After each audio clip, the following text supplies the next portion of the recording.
Oke.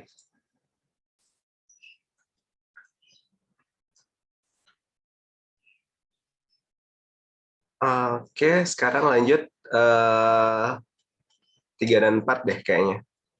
Silakan. Ada yang mau coba teman-teman? Aku pengen, Pak. Boleh gak? Iya, gimana Mbak? Boleh gak, Pak? Iya, iya. Iya, gimana Mbak? Izin share screen ya, Pak. Iya, ya, silakan.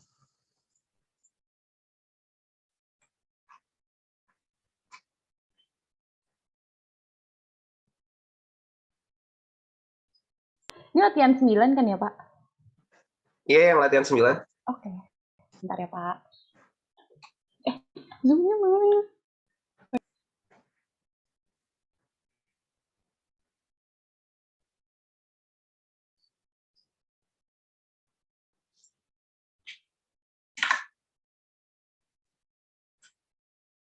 Udah kelihatan belum, Pak? Ini.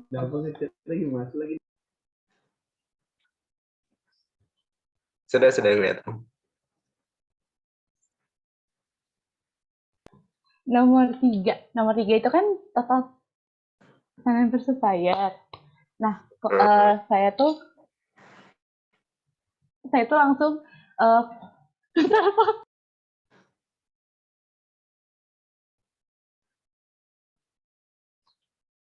Mbak, Rafiana kenapa? Bentar, Pak, teman saya.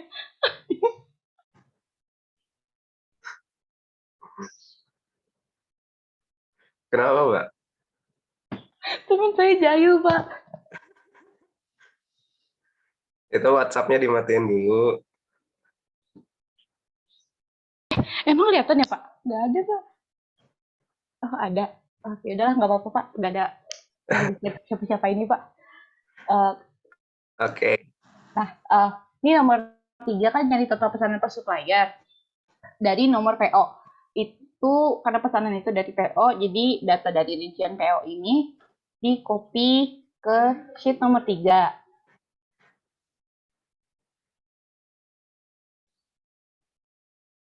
Suaranya di-mute, Mbak. Oh, sorry, Pak. Jadi ini rincian PO. Nah, terus saya itu pakai data dari nomor 2, Pak. Jadi kan total pesanan per supplier itu udah di filter yang ada NA-nya atau enggak.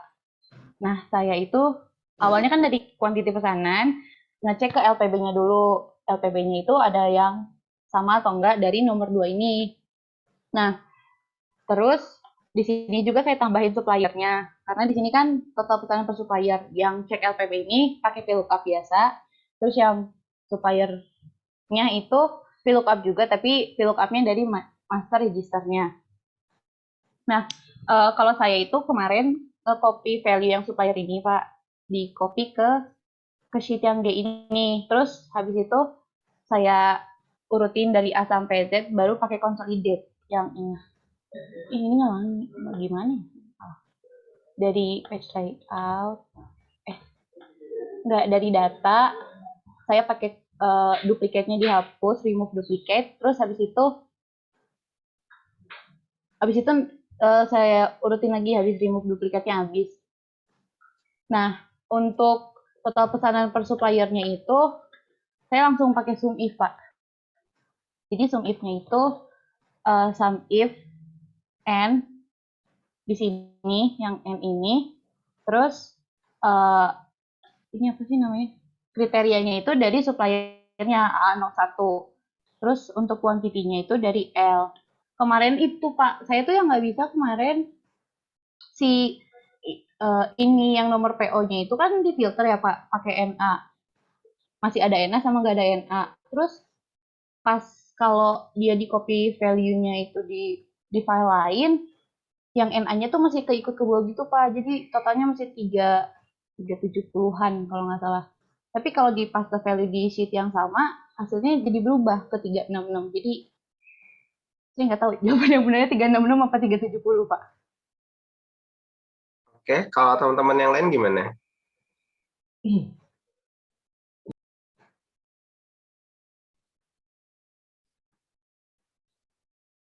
Sebenarnya sih nggak masalah ya di paste value di sini ataupun di kolom lain.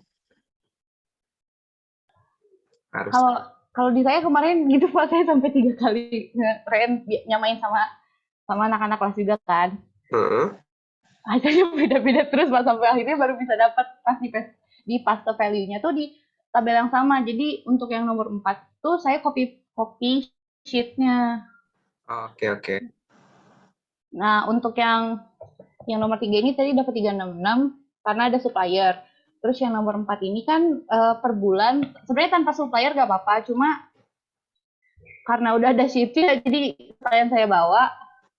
Terus saya masukin VLOOKUP tanggal. Nah, tanggal yang ada di master register ini kan kebetulan bentuknya general. Saya copy paste dulu, ditaruh di sebelah total rupiahnya, terus diubah, ininya tuh diubah ke date, biar bisa kelihatan tanggal di nomor 4. Ngambil tanggalnya itu pakai VLOOKUP. Terus patokannya itu dari PO-nya. Dapat tanggalnya, terus habis itu saya urutin, Pak. Diurutin dulu, terus di sininya pakai pivot langsung. Oke. Terus udah langsung. Jadi Amin. totalnya sama kayak nomor 3 total. Oke. Kalau menurut sudah pas ya. Oke, makasih Pak. Yang nomor 4-nya gimana? Ini nomor 4 kan Pak? Kan Eh, pakai tanggal. Apa nomor 5? total pesanan per bulan. Oh, total pesanan per bulan. Bentar. Ini nggak sih total pesanan per bulan? Salah ya? Oh, berarti pakai pivot tanggal. Saya lupa pivot tanggal Ganti dari aja Mbak itunya. Jadi tanggal. Iya, bentar. Pivot supplier. Supplier nggak usah berarti. Ada Pak. Mana supplier? Ini nggak usah. Ini di grupin. Ada Pak. Di grup, terus month. Oke. Udah gini, Pak. Oke. Udah. Ya, terima kasih Mbak Fiona. Pak.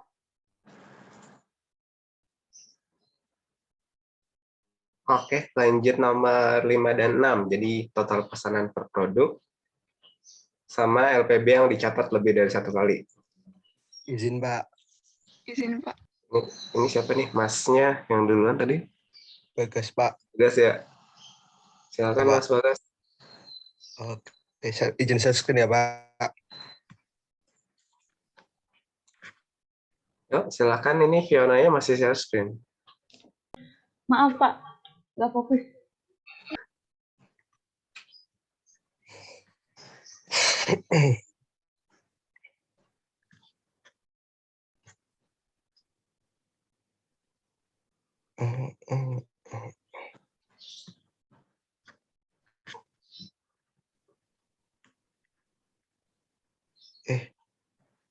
Bentar, Pak. Udah terlihat belum, Pak? Sudah? Oh iya, soalnya nomor 5 ya, Pak. Soal nomor 5 kan total pesanan per produk itu dilihat dari rincian PO sini, Pak. Ini langsung aja dipilih semua, di copy ke sini, lalu di data lalu di insert pivot tabel, lalu udah ketemu kayak gini langsung, Pak. Ntar, Pak. Kemudian yang soal nomor 6 itu caranya dilihat dari LPB ini di copy semua, terus conditional formatting. Bentar dilihat mana kayak gini, Pak. Bentar, conditional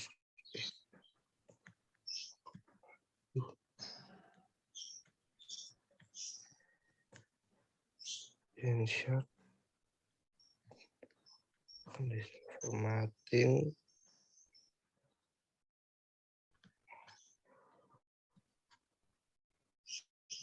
Ya, bentar Pak, agak kelihatan Pak. Data.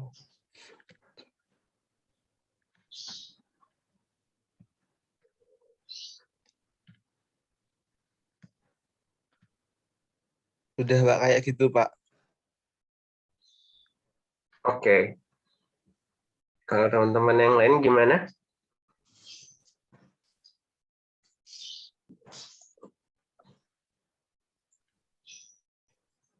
Oke, Izin udah. stop share screen, Pak. Ya, silakan. Terima kasih Mas Bagas.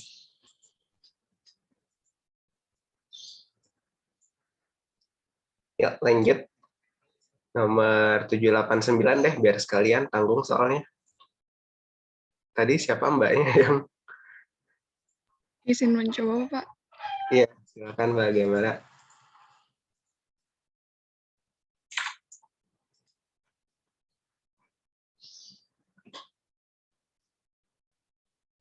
Langsung di-share screen aja, Mbak.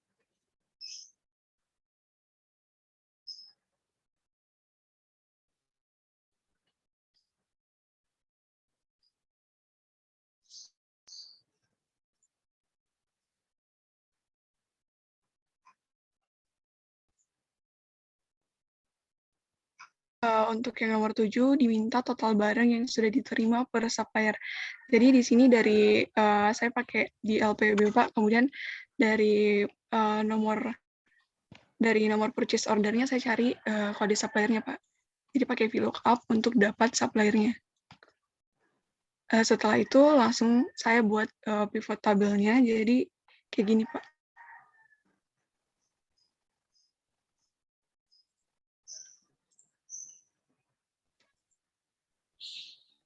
Oke. Kemudian untuk skala yang ke-8 tuh kita diminta total barang yang sudah diterima per bulan kuantitasnya saya. Jadi dari LPB ini saya cari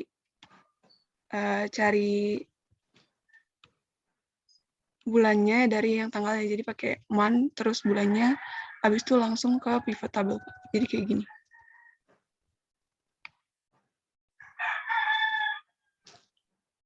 Oke. Yang terakhir. Terus soal yang ke-9, total barang yang sudah diterima per produk kuantitasnya saja. Jadi dari ini saya pakai dari LPB, kemudian dibuat pivot tabelnya berdasarkan produknya, Pak.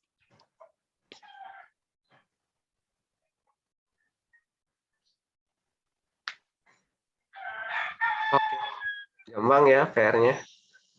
Terima kasih Mbak Gamara. Sama-sama, Pak. Izin stop share. Silakan. Lanjut ke yang 10. Oke, yang nomor 1 dulu deh. Izin, Pak.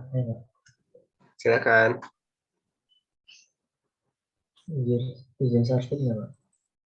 Silakan Mas Nadifa.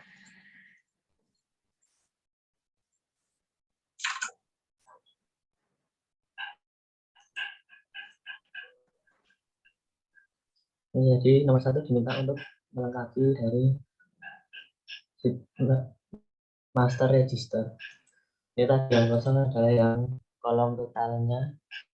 Ini dari masing-masing nomor purchase order. Berarti yang dibutuhkan itu dari data rincian PO ini, Pak. Terus ini saya cari yang pertama itu kan dari totalnya butuh harga dulu per produk dan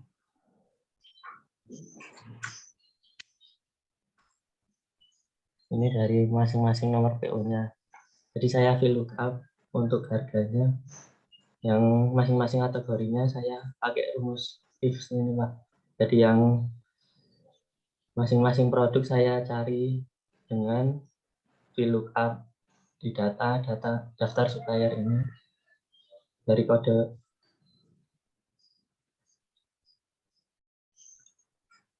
Ini ada yang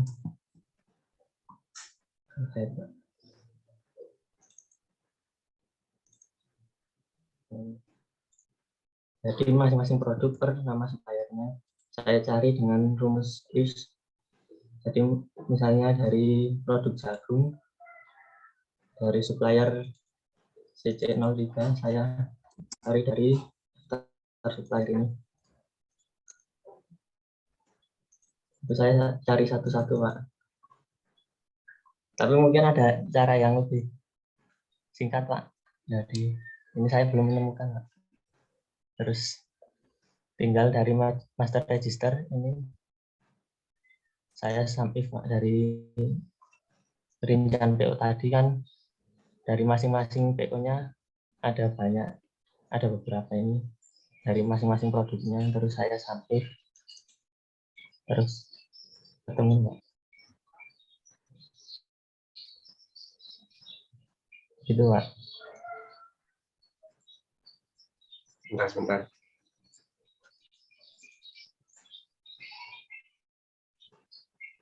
Oke, sebenarnya bisa pakai pivot ini kayaknya.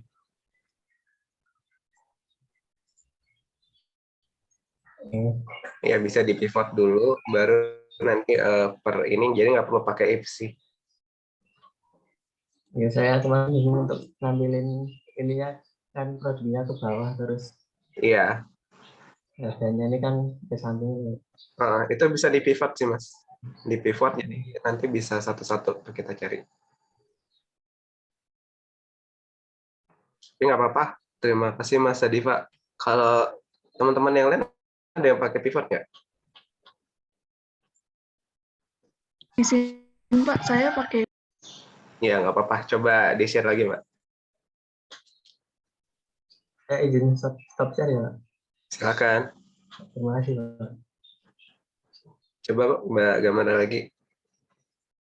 Tapi kayaknya punya saya lebih ribet Pak. Ya, coba aja. Maksudnya kita coba lihat.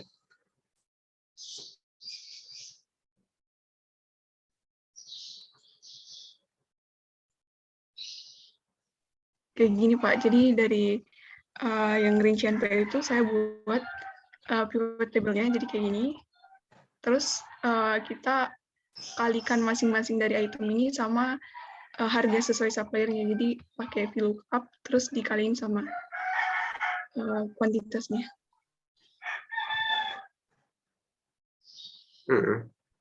Kalau saya sih kepikiran kayak gini ya. Sebenarnya bisa pakai index and match sih, cuma nanti deh kalau ada waktu saya bikinin videonya. Oke, nggak apa-apa Mbak. Terima kasih. Terima kasih Pak, izin stop share. Oke, selanjutnya tadi sudah lengkap ya. Oke, sekarang yang 2 dan 3 deh. Izin Mbak, saya Pak. Silakan Mas, bagus.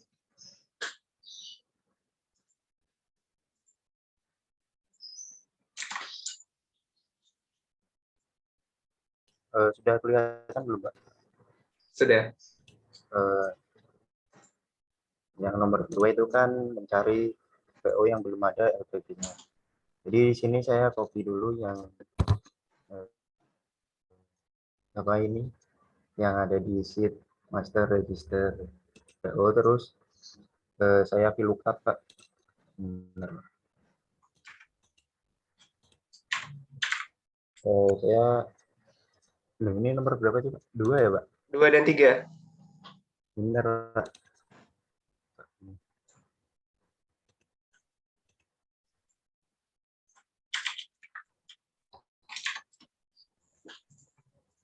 Ini sebentar Pak.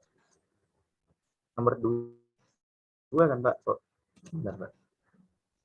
Aduh, diulang deh Pak. PO yang belum ada LPB-nya.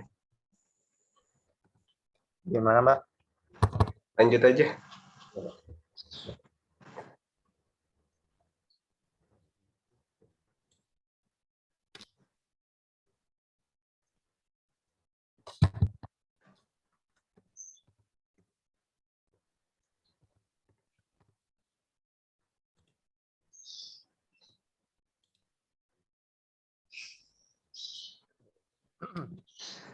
Benar Pak. Tidak kelihatan Pak. Gimana?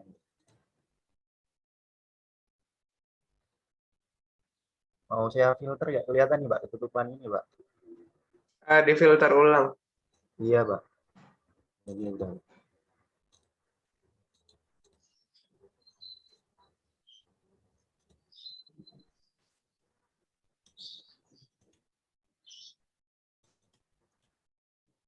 Nah ini Pak. Oke, ada beberapa PO ya. Iya Pak. Eh, lanjut nomor 3. Nomor 3 itu terkait PO yang sudah ada LPB-nya, namun kuantitasnya tidak sama. Jadi saya sebelumnya ambil data dari sini dulu, Pak.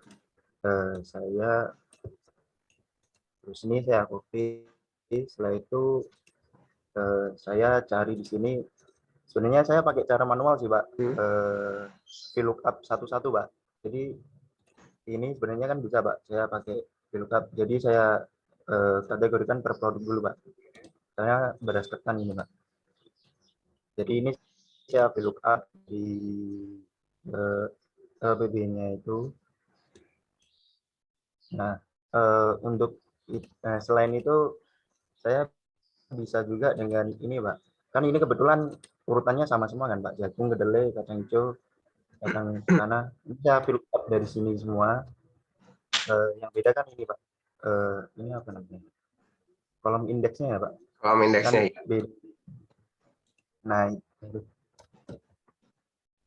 Nah, terus saya drag ke bawah semuanya, Pak. Jadi saya VLOOKUP 5 ini. Kan kebetulan ini sama semua kan, Pak, kategorinya. Benar. Terus saya drag ke bawah.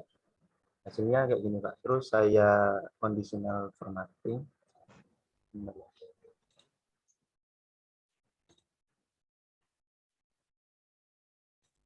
Nah, hasilnya kayak gini, Pak.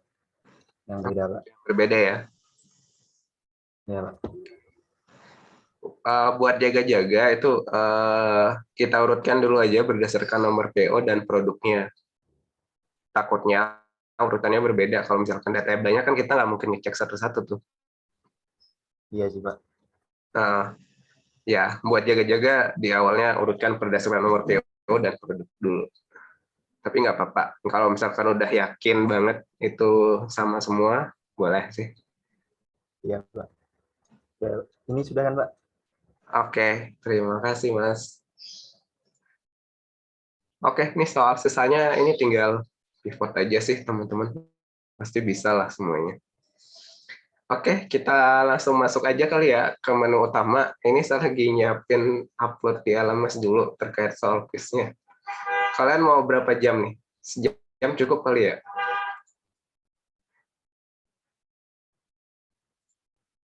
Oke, sekarang udah mau jam 8 ya. Mungkin jam 9 kali ya.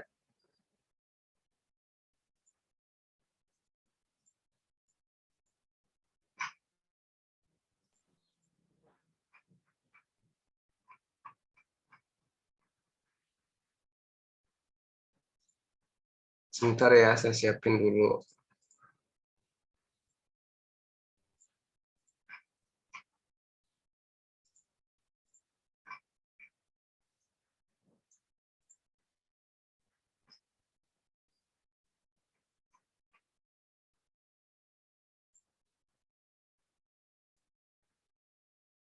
Nanti yang diupload di RAR aja ya.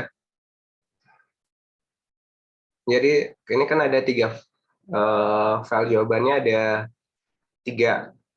Nah itu silahkan di RAR dulu sebelum dimasukkan ke LMS.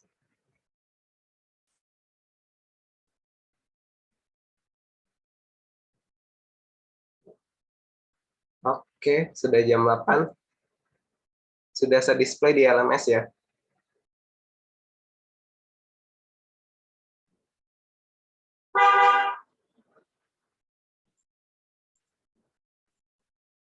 Nah ini ada 3 soal, SQL, anomali dan sampling. Yang ketiga terkait dengan tes substantif pembelian ya. Jadi silahkan dikerjakan ya, waktunya sampai jam 9. Oke, selamat mengerjakan teman-teman, semoga lancar. Baik, Pak. Baik, Pak.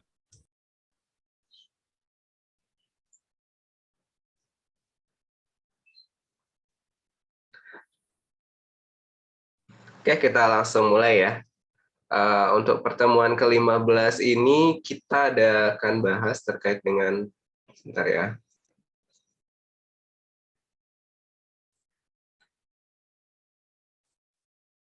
Terkait dengan pengujian substantif untuk transaksi kas dan aset tetap. Jadi kalau kita bicara terkait aset tetap dulu deh ya. Kalau aset tetap itu yang terkait dengan transaksi itu biasanya pada saat dia akhir tahun. Jadi pada saat akhir tahun itu kan ada kita melakukan yang namanya penyesuaian depresiasinya ya. Depresiasinya. Nah, di akuntansi sendiri ada beberapa jenis depresiasi ya. Yang pertama, teman-teman biasanya udah tahu ini. Dari straight line, ada sum of the year, declining balance, declining balance. Ini yang bawahnya nggak usah di ini aja deh. Sorry. Yang bawahnya udah ada banyak sih metode depresiasi, cuma yang bawahnya nggak usah di ini aja. Di luar materinya. Jadi ada 4 yang akan kita pelajari. Yang pertama, straight line, sum of the year, declining balance, dan double declining balance ya. Nah, dari keempat sini, kita harus perhatikan asersi manajemennya, mulai dari kelengkapannya. Jangan sampai nanti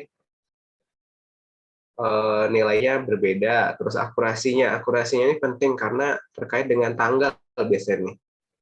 Kalau misalkan pada saat ujian akuntansi itu kan kadang kita beli barangnya itu enggak di bulan Januari ya. Kalau bulan Januari kan masih gampang itu ngitung depresiasinya. Kadang ada di tengah bulan, misalkan bulan tanggal 30 Juni misalkan. Nah, itu kan kita harus ngitungnya itu setengahnya.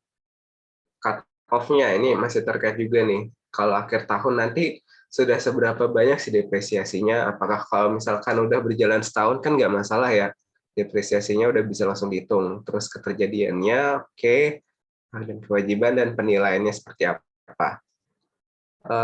Untuk di Excel sendiri, oh iya saya belum nge-share ya. Sebentar ya.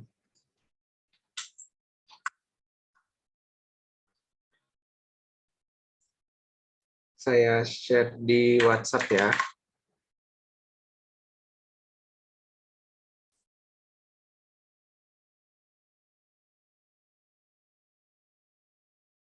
Nah, itu ada contoh latihan depresiasi ya. Yang ini, jadi di Excel itu udah ada rumusnya untuk declining balance sampai dengan sum of the year. Kalau ini kita pakai DB ya. DB, mulai dari harganya berapa, nilai akhir periodenya berapa, umurnya, periode, dan jumlah bulan pada tahun pertama. Jadi kalau misalkan tahun pertama itu kan kita bisa ngecek tuh dia dibelinya bulan berapa gitu. Bedanya sama double declining balance ini kita pakainya faktor. Jadi di sini dia nggak ngitung bulan pertamanya itu berapa. Jadi kalau misalkan kita pakai rumus DDB ini, kita harus cek dulu nih tanggal pembeliannya itu kapan, nanti akan disesuaikan untuk tahun pertamanya. Oke. DDB udah. Terus kalau straight line ini simple ya, cuma dia karena straight line jadi setiap tahunnya itu sama. Kemudian yang terakhir sum of the year. Sum of the year itu kalau nggak salah rumusnya kan dijumlahkan jumlah tahunnya ya berapa. Nanti kalau misalkan ada yang di tengah bulan dan sebagainya itu tinggal disesuaikan juga. Nah, ini kita asumsikan semuanya ini masih kita belinya masih awal tahun nih ya. Jadi depresiasi akhir tahunnya nih masih 12. Jadi kalau misalkan kita cari ya, misalkan menggunakan declining balance, sama, jadi kita pakai harga perolehannya berapa, kemudian depresiasinya berapa tahun, C4, kemudian ini opsional sebenarnya jumlah bulan tahun pertama ini, kemudian nilai residunya berapa. Baru kemudian kita cek depresiasi untuk setiap tahunnya berapa. Seperti itu, tinggal di drag ke bawah aja, yang double declining balance sama, kita lihat untuk per tahunnya itu berapa. Kemudian straight line, ini gampang ya straight line. Sum of the year sama juga periode depresiasinya berapa untuk setiap tahunnya. Tinggal di drag ke bawah, ini jangan lupa. Sehingga totalnya depresiasinya hampir mirip sih karena ada yang pakai declining balance ini. Semuanya jadi 11 juta. Oke, silahkan teman-teman coba dulu untuk yang soal depresiasi yang ini. Oke, silahkan dicoba teman-teman.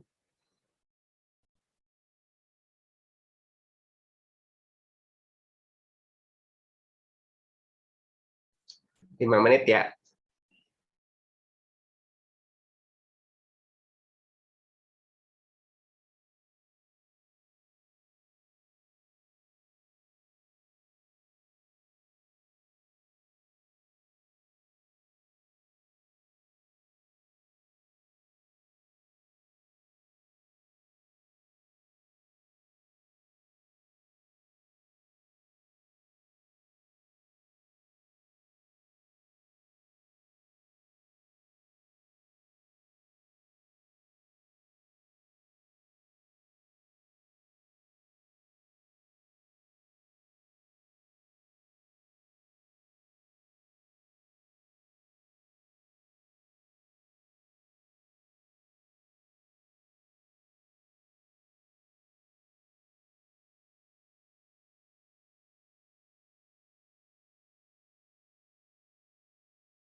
Ada yang mau coba teman-teman?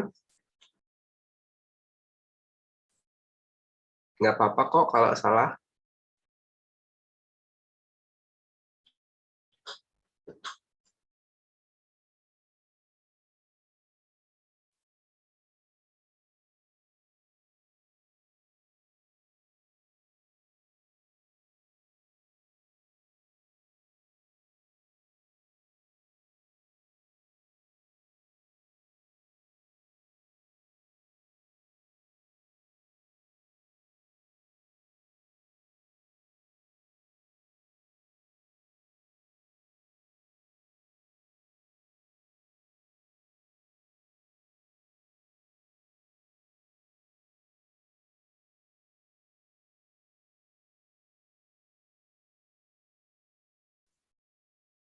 Atau saya tunjuk random nih.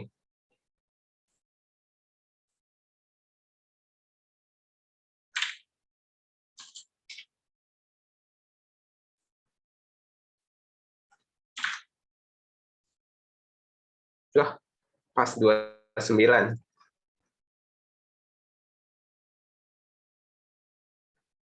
Sini ada Mbak Zidna. Tes, Mbak Zidna? Iya, Pak. Ya, silakan dicoba, Mbak.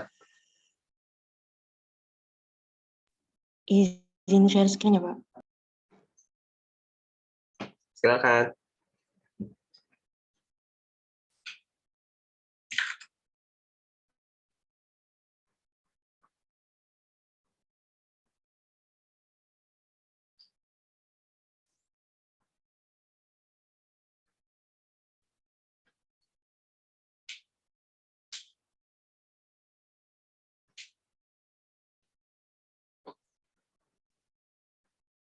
Ayo, Mbak.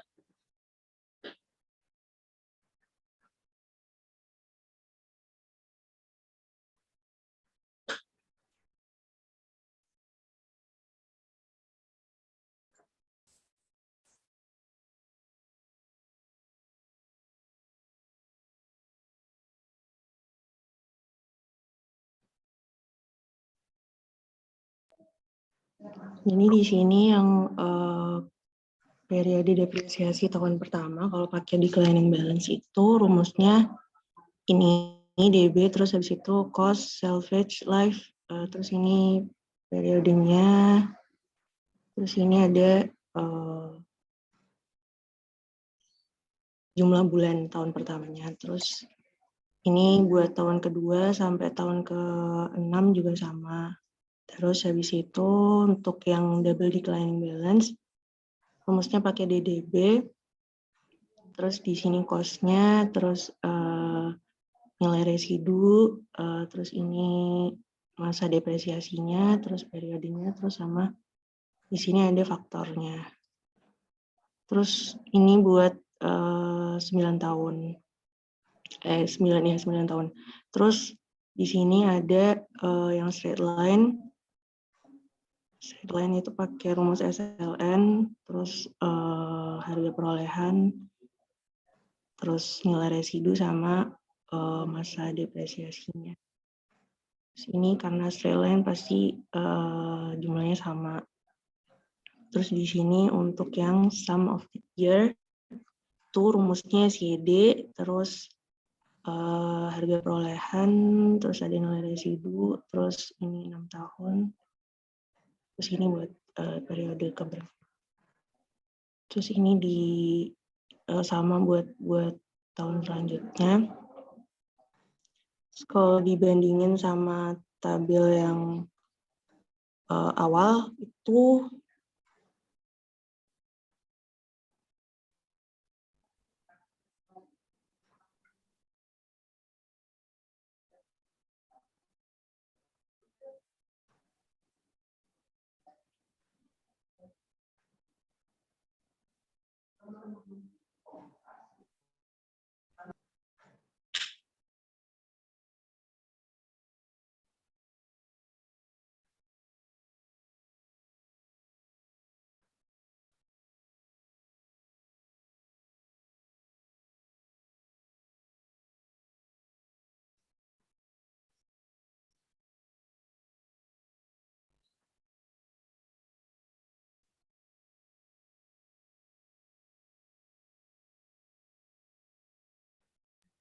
yang beda di sini ada yang ini sama ini, Pak.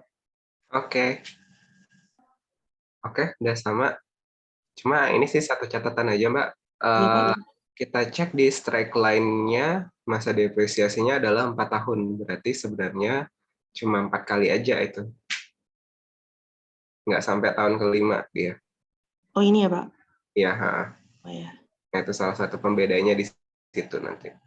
Iya. Dihapus aja. Jadi itu salah satu temuan juga.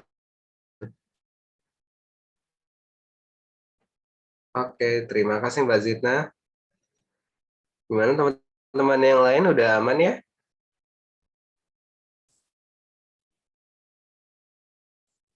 Kalau udah aman, lanjut ya. Kita bicara terkait yang kas di sini. Jadi kas itu juga punya permasalahan tersendiri ya. Biasanya untuk transaksi yang terkait kas ini kita melakukan yang namanya rekonsiliasi ya. Kita mengecek apakah saldo yang ada di kita, di catatan kita, misalkan apakah sudah sama dengan yang di bank misalkan nih kita punya yang namanya PTA ya. PTA ini dia punya saldo misalkan di di bank A, BNI lah bilang aja. Terus dia juga punya saldo di bank BRI misalkan. Bank BRI. Nah, ini kan biasanya setiap bulan setiap tahun bahkan setiap bulannya pasti akan ada perbedaan saldo. Biasanya nih kalau dari Bank BNI biasanya dia mengeluarkan yang namanya bunga banknya. Terus lagi ya, selain itu ada biaya. Misalnya ada biaya kartu nih. Terus setelah kita bank yang ngasih bunga biasanya ada pajaknya juga, pajak atas bunga. Terus selain itu mungkin ada catatan-catatan lain kali ya. Catatan lain bisa jadi karena entah kenapa ada fraud gitu dari perusahaannya tuh ngegelapin uangnya, ternyata di catatan banknya kelihatan gitu. Jadi itu harus dilakukan yang namanya rekonsiliasi dari masing-masing saldonya ini, apakah ada yang berkurang, yang bertambah, ataupun ada yang berkurang saldonya. Itu harus kita cek dari masing-masing bank ya. Selain itu, biasanya kita juga melakukan rekonsiliasi kalau misalkan anggap aja nih PTA nih anak perusahaannya dia PTB ya. Anak perusahaannya PTB. Jadi PTB ini kan nerima laporan dari banyak PT, misalkan di sini ada PTC, ada PTD dan seterusnya. Nah, ini kan dia menerima laporan nih dari kantor pusatnya, diterima dari masing-masing cabangnya, cabang A, cabang C, cabang D. Nah, ini kita harus lakukan rekonsiliasi juga. Misalkan dari sini dia PTA melaporkan keuntungan ke PTB, itu berapa? Nah, PTB terima kasnya itu berapa? Dicek satu-satu. Sama ini juga melaporkan keuntungannya berapa, kerugiannya berapa, dan seterusnya, sampai PTB akhirnya membuat yang namanya laporan keuangan konsolidasian ya, kalau nggak salah. Saya juga agak lupa sih, kalau nggak salah ya laporan keuangan konsolidasian dari masing-masing anak perusahaannya. Nah, inilah yang harus kita cek nanti, kita rekonsiliasi dari baik dari banknya maupun dari anak perusahaannya, itu kita cek apakah semuanya sudah masuk atau belum. Nah, di Excel yang saya share tadi, di sini kita sudah punya ini ya, cash ledger. Misalkan toko ABC ini cabang Bintaro setiap hari nyetorkan uang ke bank dan melaporkan setorannya ke head office. Nah, ini dari catatannya dia, kemudian sorry, ini udah ada jawabannya, salah. Yang ini. Yang ini, dari cash-nya dia, kemudian dia melakukan rekonsiliasi ke banknya. Dari selain itu, dia juga melakukan rekonsiliasi ke head office-nya. Nah, dicek nih, kira-kira apa ada nggak sih perbedaan antara cash-nya dengan rekening bank mandirinya atau perbedaan antara cash ledger-nya dengan head office-nya. Nah, itu silahkan teman-teman coba cari ya. Itu kok tinggal pakai VLOOKUP kita cek berdasarkan nomor referensinya. Nomor referensinya kita cek ya. Oke, silahkan teman-teman dicoba dikerjakan 5 menit ya.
Ya, silakan teman-teman.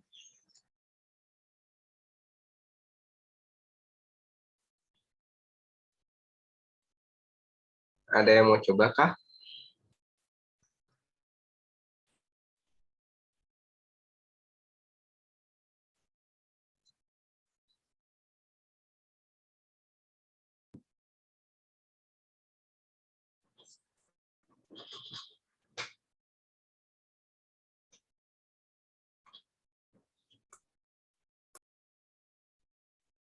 Tadi kayaknya ada suara.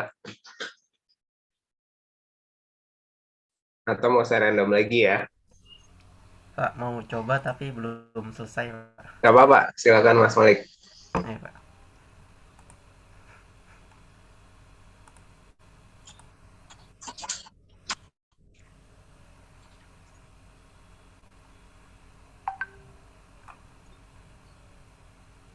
Udah lihat, oh, udah. Sudah kelihatan. Oke, jadi yang soal pertama dulu Pak, ini perbandingan antara yang kas ledger sama rekening Bank Mandiri. Yang ini rekening Bank Mandiri, yang ini uji yang itu. Terus ini diuji transaksinya, dan hasilnya pas udah ini udah conditional formatting Pak. Ini udah sama semua Pak. Oke. Ya. Nah yang ini belum selesai Pak. Ini ngalangin. Catatan dikit deh Mas. Jadi kan kita ingin mengecek yang di ledger kita kan ya? Iya Pak. Jadi yang kita cek itu yang dari ininya. Antara ini sama ini bukan Pak? Iya benar. Ya, yang dicek dari ininya berarti bukan dari yang dicek dari bagian sini. Oh, berarti salah dong. Ya nggak apa-apa. Memang sih untuk yang pertama itu emang nggak ada kesalahan sih. Oh, alah. Ya, jadi untuk yang rekening banknya udah nggak ada kesalahan. Berarti dari yang ini ya Pak? Ya udah. Coba yang di ininya.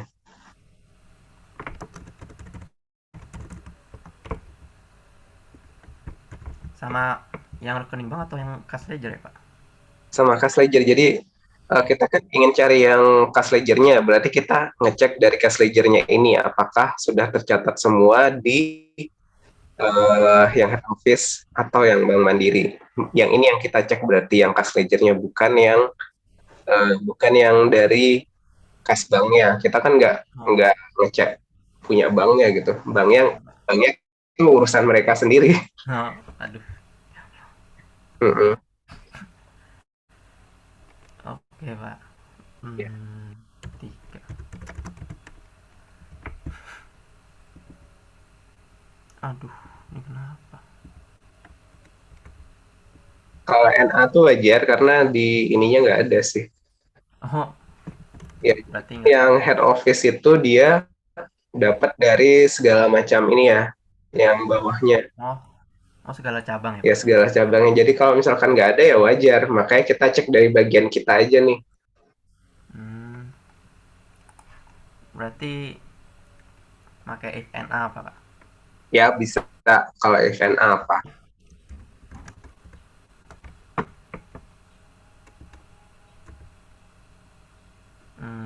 Apa ya?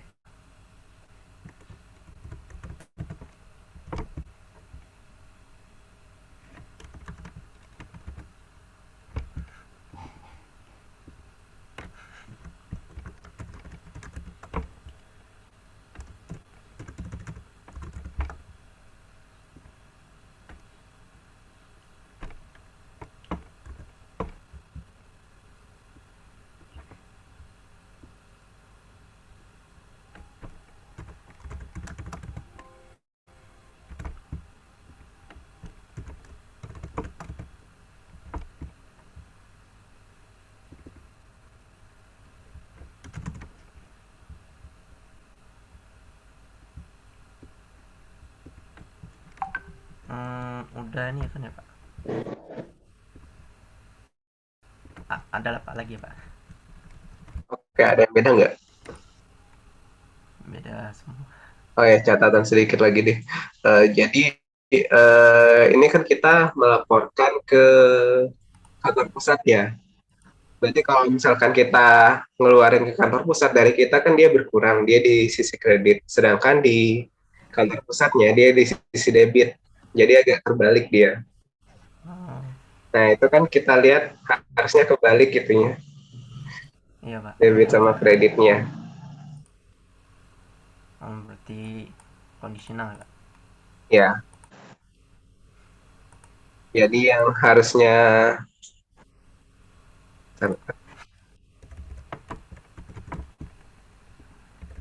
ini ketukar, ini aja sih. Oh, itu aja. Baru bisa dikondisional.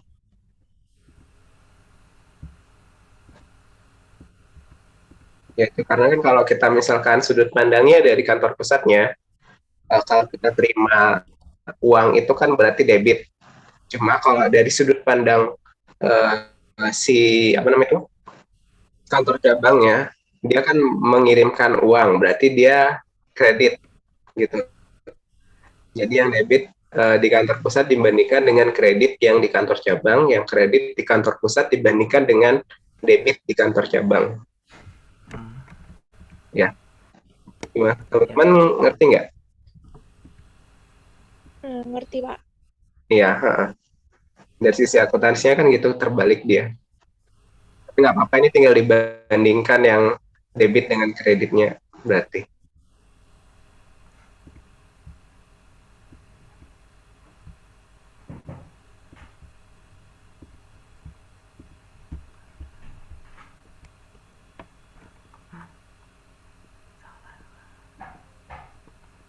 ini nggak ada yang ini salah apa gimana saya Pak?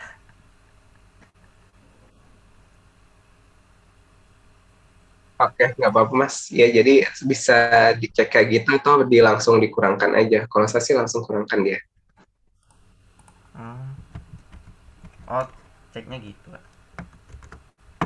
Iya, Kurang cari selisih ya Pak. iya selisihnya.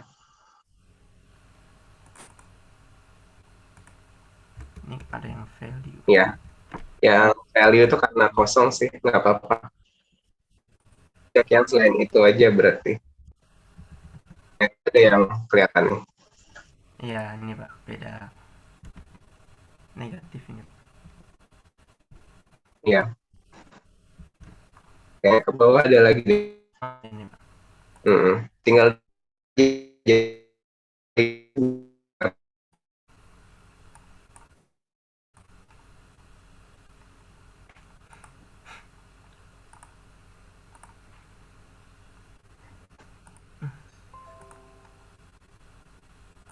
yang value nggak usah dimasukin sama yang kosong.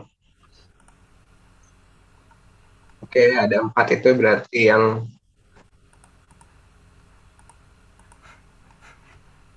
ada 4 ya, yang agak berbeda jumlahnya dari yang dikirimkan dari kantor cabang dengan yang diterima oleh kantor pusat. Nanti yang debitnya dicek juga, cuma kayaknya debitnya kosong deh, nggak ada yang beda. Ya, terima kasih Mas Malik. Ya Pak, kasih.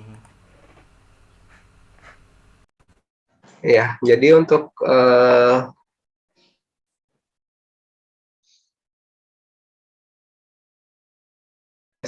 yang terkait yang kas, jadi nanti paling kita cek ya asersinya ini.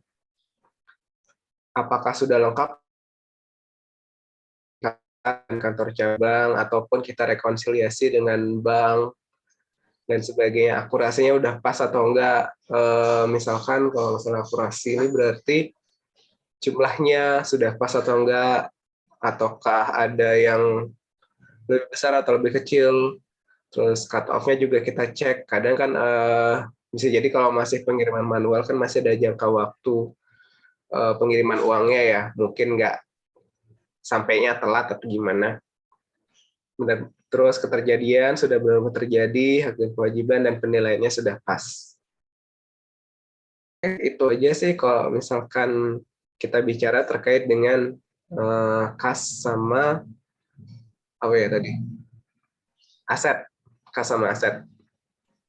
Nah, ini depresiasi ini nggak terbatas ini aja sih. Nanti mungkin kalian bisa depresiasinya ini kan ini ya, tangible ya, aset tangible ya. Bisa jadi nanti ada aset intangible kayak misalkan apa ya, goodwill mungkin, atau misalkan kayak paten. Nah, itu nanti tergantung. Bisa juga nanti kayak gini kita melakukan penyesuaian ya. Oke, sampai sini ada yang mau ditanyakan? Pak, mau Sekarang tanya. ya. Tadi yang soal nomor 2 itu berarti yang benar itu yang cashbook dari kantor pusat ya, Pak?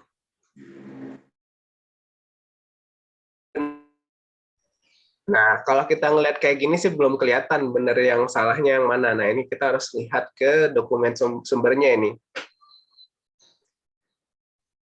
Ini yang nanti kita cek secara lebih detail, mungkin ngecek dokumen sumbernya harusnya berapa yang benar. Cuma ini kayaknya yang salah dari cash ledger-nya deh, karena nggak mungkin kreditnya negatif di sini. Harusnya positif. Baik, Pak. Positif kredit ya. Ya, Pak. Oke. Ada lagi yang mau ditanyakan? Oke, kalau nggak ada, kita review sedikit ya. Terkait yang sudah kita pelajari di tengah semester kedua ini. Jadi kita yang pertama udah belajar terkait SQL ya. Whiteboard. Oops. Kita udah belajar terkait SQL, nanti mungkin sebentar cek catatan dulu. Nah, kita udah pakai dia untuk nanti mungkin soalnya akan terkait dengan misalkan kita mau select from where kayak biasa lah ya. Select from where yang ini, kemudian bisa jadi nanti kita diminta untuk agregat datanya menggunakan count, atau mungkin kita pakai sum, atau bahkan pakai average nanti. Tadi di soalnya kalau nggak salah ada yang average juga.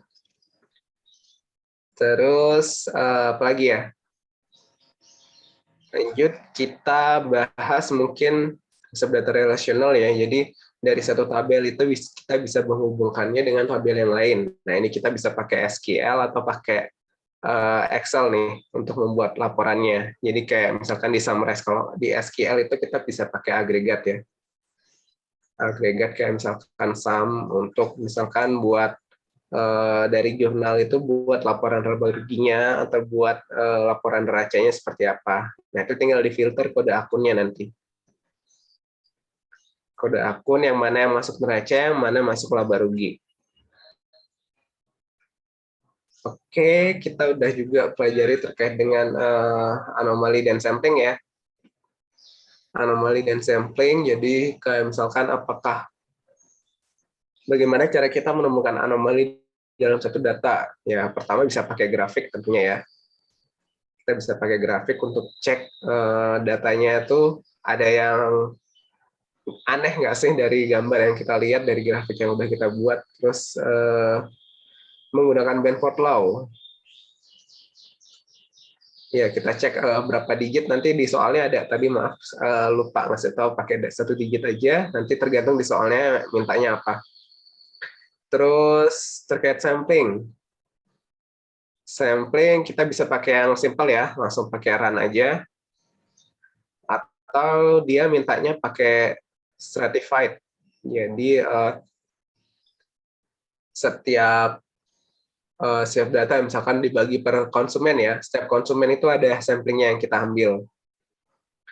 Terus lagi ya, lanjut. Oh, ini prakteknya masih sama. Oh ya, untuk anomali nanti mungkin bisa pakai ini juga ya, bisa pakai pivot kita ngeceknya, bisa pakai sum if. Mungkin nanti ada filter atau advanced filter yang bisa kalian pakai juga, filter, advanced filter, terus advanced sort itu juga. Terus masuk ke pengujian substantif nih. Pengujian substantif itu tergantung ya dari soalnya, nanti ada yang penjualan, bisa jadi ada yang pembelian. Nah, kalau yang penjualan ini kita cek nanti, biasanya ada dibagi jadi invoice-nya, ada detail invoice-nya, detail invoice, nanti hati-hati di sini. Biasanya dalam satu invoice itu ada banyak barang di situ. Nah, itu detail invoice-nya itu berarti kan kita harus sum dia.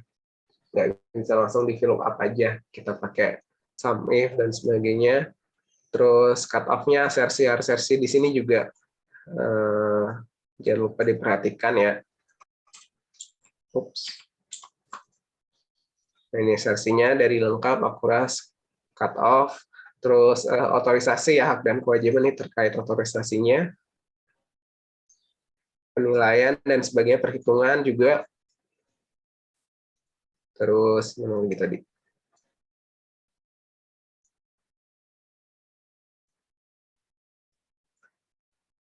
Oke, terus terkait pembelian itu kita cek biasanya ya, dibagi jadi data, kita pembeliannya berapa.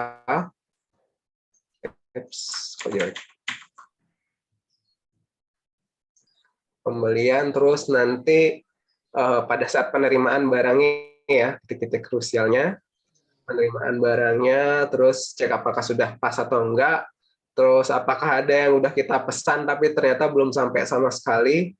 Terus apa lagi ya, jumlahnya, jumlah yang kita bayarkan apakah sudah sesuai dengan yang kita terima. Jadi kalau misalkan kita terimanya sedikit, ya udah kita bayarnya sedikit juga sesuai dengan jumlah barang yang kita terima.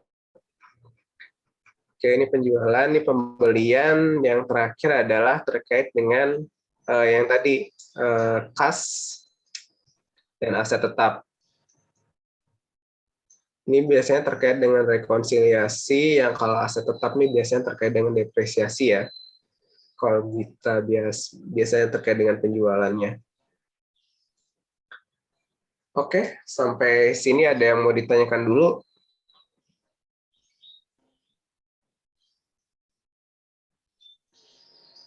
Oke, kalau nggak ada, nanti kalau misalkan ada yang mau ditanyakan pada saat sebelum ujian, saya available kok, bisa ditanya kapan aja. Nanti kalau misalkan teman-teman butuh bantuan, misalkan terkait SQL atau gimana, mungkin masih belum ngerti, nanti di chat aja, siapa tahu kita bisa Zoom bareng buat latihan dan sebagainya. Bentar, saya tutup dulu kelas ini.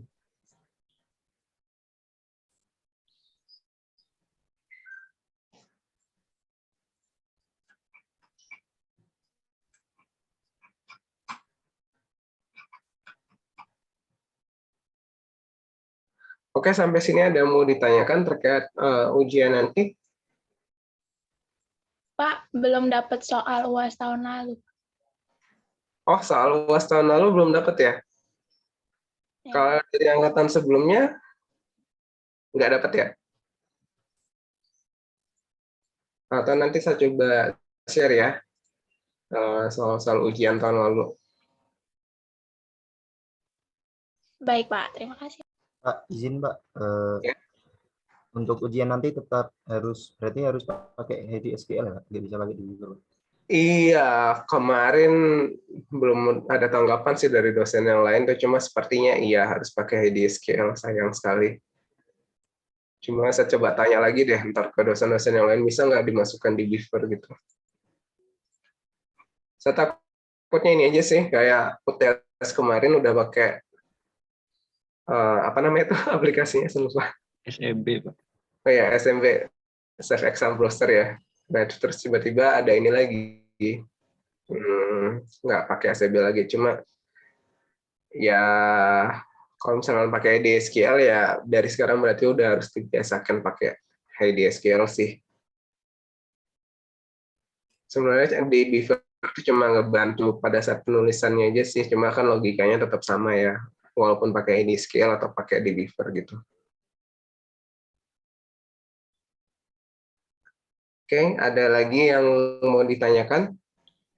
Izin, untuk kepastian yang tadi itu, The Beaver sama Heidi itu kira-kira dekat banget sama puasnya gak ya Pak? Soalnya saya Heidi-nya tuh kemarin tuh masih belum bisa Pak. Yang bisa itu kan The Beaver. Jadi Heidi-nya belum terinstall sempurna gitu Pak. Mungkin saya harus ini dulu sih ya. Install dari sekarang aja berarti ya Pak. Pakai installernya aja Mas, jangan yang portable kalau gitu. Gimana Pak? Coba pakai yang installer, versi installer Heidi SQL.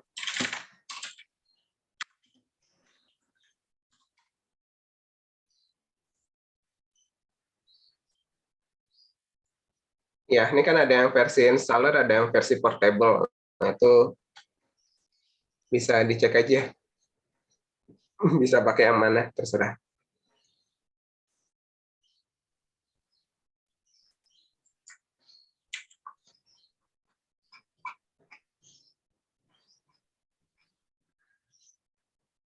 Nah, ini ya.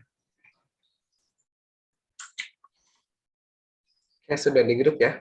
Ada lagi yang mau ditanyakan?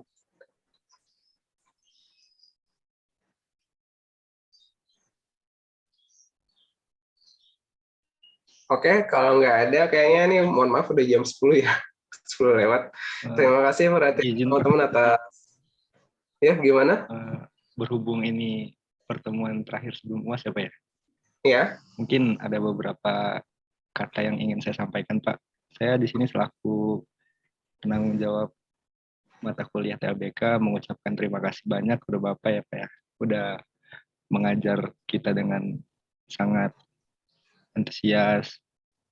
Semoga ilmu yang Bapak berikan kepada kita dapat kita serap sepenuhnya. Amin. Kemudian kami mengucapkan permohonan maaf sebesar-besarnya apabila ada kesalahan yang sengaja maupun tidak sengaja yang kita lakukan, Pak. Mungkin itu saja, Pak. Mungkin selanjutnya dilakukan sesi foto, Pak. Oh ya, boleh. Yuk, kita foto bareng ya.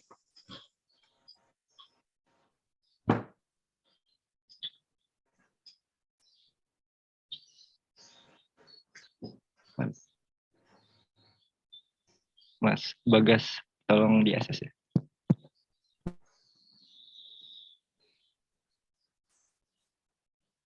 Udah nih. Nunggu instruksi itu Bagas, Pak. Oke.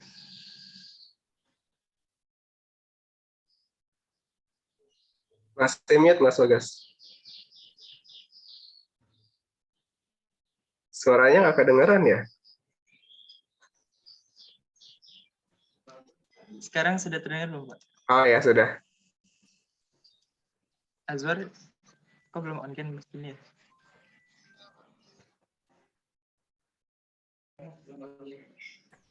Yuk, Alex. Ayo, saya hitung ya. 1, 2, 3. 1, 2, 3. Ya, bebas boleh nggak? Boleh. Gini, kan, Pak? Gayanya mau gimana, Pak? Bebas aja. Gimana ya? Gimana Pak gayanya, Pak? Ya, bebas aja. Enggak ada ini kok. Ya. Dah. Baik. 1, 2, 3. 1, 2, 3. Dah. Oke. Terima kasih teman-teman atas perhatiannya selama 1 semester ini ya. Saya mohon maaf kalau misalkan ada kesalahan kata dan sebagainya. Kesempurnaan hanya milik Tuhan. Jadi kalau ada kesalahan itu hanya murni di saya. Terima kasih teman-teman. Semoga sukses buat kedepannya. KTTA-nya juga semoga lancar. Nanti semoga tahun ini ya berarti kelulusannya. Semoga nanti penempatannya dapat yang terbaik lah. Apapun hasilnya itu pasti yang terbaik. Pokoknya keputusan Tuhan itu nggak pernah salah. Oke, nanti kabar-kabarin ya penempatan kalian di mana. Kalau misalkan ada yang di Irjen Kemenkeu, langsung aja hubungin saya. Nanti kalau misalkan ada apa-apa tuh bisa hubungin aja. Kalau mau curhat atau gimana, mau nanya terkait karir juga boleh, silakan. Pokoknya WhatsApp saya bebas. Kalian mau WhatsApp kapan aja boleh. Mau urusan kuliah atau urusan kerjaan tuh bebas. Mau konsultasi atau gimana. Terutama kalau ini ya, saya kan termasuk pengajar di MOFDAC ya, Ministry of Finance Data Analytic Community. Jadi kita ini sekarang udah menuju ke era data. Jadi keputusannya itu udah berdasarkan data nantinya. Jadi di sini kita berusaha untuk mengembangkan budaya data di Indonesia lah gitu. Nanti bisa dicek juga Instagramnya ya. Oke, terima kasih teman-teman. Sampai ketemu lagi di lain waktu. Semoga sukses buat kedepannya. Terima kasih ya teman-teman. Terima kasih banyak, Pak. Terima kasih banyak, Terima Pak. kasih banyak, Pak. Terima kasih banyak, Pak. Terima kasih banyak, Pak. Terima kasih, Pak. Fotonya di-share ya. Baik, Pak. Oke, Pak. Oke, terima kasih teman-teman. Silakan kalau yang ingin live, dipersilakan.